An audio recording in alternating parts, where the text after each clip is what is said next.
তোমরা যারা ক্যালকাটা ইউনিভার্সিটির আন্ডারে 6 সেমিস্টার অনার্স কোর্সের ছাত্রছাত্রী আছো এবং তোমাদের এডুকেশন সাবজেক্টটা মাইনর সাবজেক্ট হিসাবে আছে, তোমাদের জন্য আজকের ক্লাস খুবই গুরুত্বপূর্ণ।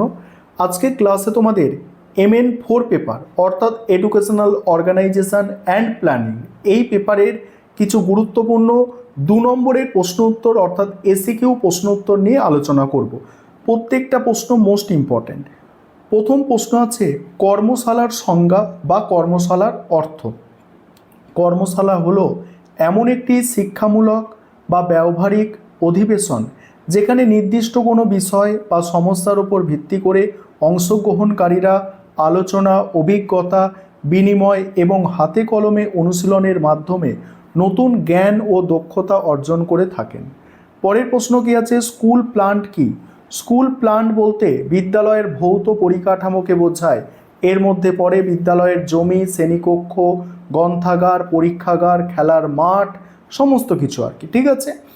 আর এগুলো সব প্রিভিয়াস ইয়ার্সের প্রশ্ন থেকে তোলা, তাই তোমাদের জন্য মোস্ট ইম্পর্টেন্ট।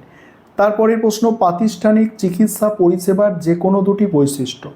প্রথম হচ্ছে এটি শিক্ষার্থী ও কর্মীদের স্বাস্থ্য পরীক্ষা এবং প্রাথমিক চিকিৎসার দ্রুত ব্যবস্থা সুনিশ্চিত করে। দ্বিতীয়ত হচ্ছে এটি শিক্ষা প্রতিষ্ঠানের স্বাস্থ্যবিধি, পরিচ্ছন্নতা এবং রোগ প্রতিরোধমূলক সচেতনতা বৃদ্ধিতে গুরুত্বপূর্ণ ভূমিকা পালন করে। তারপরে স্কুল প্ল্যান্টের যে কোনো দুটি উপাদানের নাম লেখো। স্কুল প্ল্যান্টের দুটি উপাদান, এখানে 1 নম্বর হচ্ছে বিদ্যালয়ের মূল ভবন যার মধ্যে শ্রেণীকক্ষ, প্রধান শিক্ষকের কক্ষ এবং অন্যান্য প্রশাসনিক ঘর অন্তর্ভুক্ত থাকে, এবং 2 হচ্ছে খেলার মাঠ যা শিক্ষার্থীর শারীরিক ও মানসিক বিকাশে সাহায্য করে। নেক্সট, শিক্ষাগত পরিকল্পনা বলতে কি বোঝো?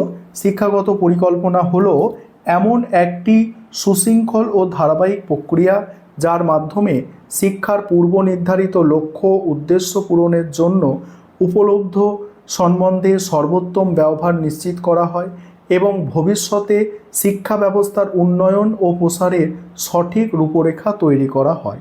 তারপর পরীক্ষাগার কাকে বলে? পরীক্ষাগার বলতে কি বোঝো? পরীক্ষাগার বা ল্যাবরেটরি হলো এমন একটি সুসজ্জিত ও নিয়মতান্ত্রিক কক্ষ যেখানে শিক্ষক শিক্ষার্থীরা বিজ্ঞানের বিভিন্ন তত্ত্ব প্রমাণের জন্য বা নতুন তত্ত্ব আবিষ্কারের উদ্দেশ্যে হাতে কলমে পরীক্ষা নিরীক্ষা, বৈজ্ঞানিক গবেষণা এবং পরিমাপ কাজ নিখুঁতভাবে সম্পন্ন করতে পারেন। পরীক্ষাগারের দুটি বৈশিষ্ট্য উল্লেখ করো।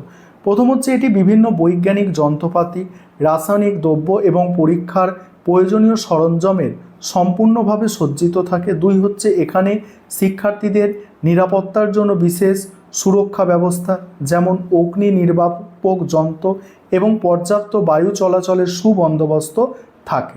তারপরে কি আছে, সংগঠনের যে কোনো দুটি নীতি উল্লেখ করো। সংগঠনের দুটি নীতি, 1 হচ্ছে শ্রম বিভাজন নীতি যেখানে কর্মীদের যোগ্যতা অনুযায়ী দায়িত্ব ও কাজ ভাগ করে দেওয়া হয়।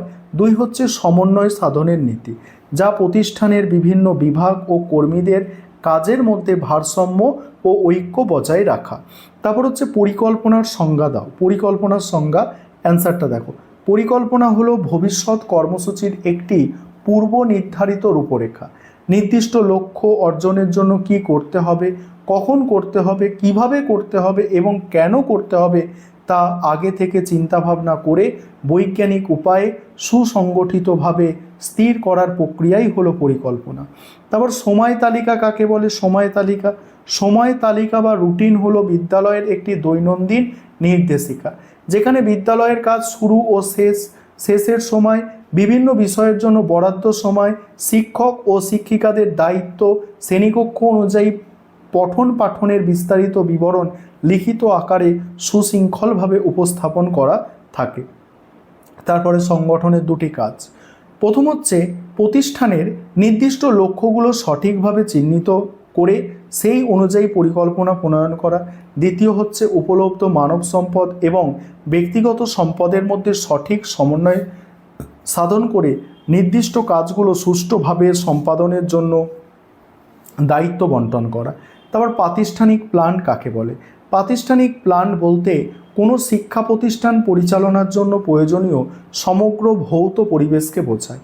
এর মধ্যে প্রতিষ্ঠানের জমি, ভবন, খেলার মাঠ, বাগান, গ্রন্থাগার, ল্যাবরেটরি, আসবাবপত্র এবং পানীয় জল ও বিদ্যুতের মতো আবশ্যকীয় পরিকাঠামোগত সুবিধাগুলি অন্তর্ভুক্ত থাকে।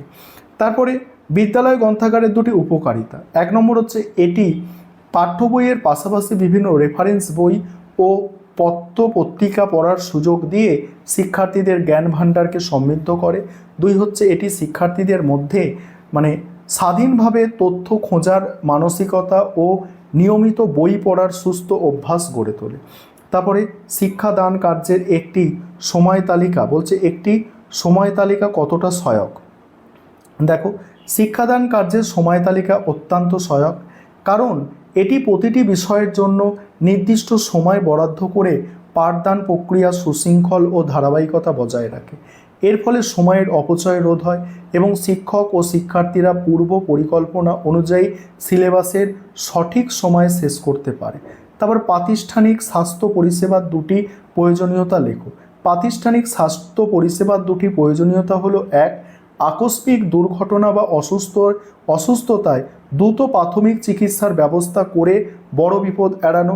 নিয়মিত স্বাস্থ্য পরীক্ষার মাধ্যমে শিক্ষার্থীদের শারীরিক ও মানসিক সমস্যাগুলি দ্রুত চিহ্নিত করে উপযুক্ত প্রতিকারের ব্যবস্থা গ্রহণ করা।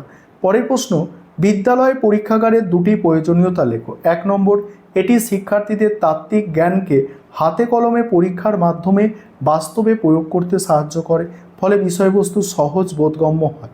2 হচ্ছে এর মাধ্যমে শিক্ষার্থীদের মনে বৈজ্ঞানিক দৃষ্টিভঙ্গি, কৌতূহল এবং স্বাধীনভাবে অনুসন্ধান করার মানসিকতা গড়ে ওঠে। তারপরে শিক্ষা প্রতিষ্ঠানে শিক্ষা পরিকল্পনার দুটি ভূমিকা উল্লেখ করো। 1 নম্বর হচ্ছে প্রতিষ্ঠানের নির্দিষ্ট শিক্ষাগত লক্ষ্য উদ্দেশ্যগুলো অর্জনের জন্য সুষ্ঠু দিক নির্দেশনা প্রদান করা। 2 হচ্ছে শিক্ষা খাতে বরাদ্দ অর্থ, সময় এবং মানব সম্পদের অপচয় রোধ করে তাদের সর্বোত্তম ও সুশৃঙ্খল ব্যবহার সুনিশ্চিত করা। পরের প্রশ্ন, সামাজিক চাহিদা পূরণে শিক্ষা পরিকল্পনা কতটা গুরুত্বপূর্ণ। সামাজিক চাহিদা পূরণে শিক্ষা পরিকল্পনা অত্যন্ত গুরুত্বপূর্ণ, কারণ এটি সমাজের পরিবর্তনশীল অর্থনীতি, সংস্কৃতি, বৃত্তিমূলক প্রয়োজনগুলি বিশ্লেষণ করে শিক্ষা ব্যবস্থাকে সেই অনুযায়ী ঢেলে সাজায়। এটি শিক্ষার্থীদের দক্ষ নাগরিক হিসাবে গড়ে তুলে সমাজের সার্বিক অগ্রগতি ও মানব সম্পদ উন্নয়নে সরাসরি সাহায্য করে। এই ছিল তোমাদের আজকে গুরুত্বপূর্ণ 2 নম্বরের প্রশ্ন উত্তর।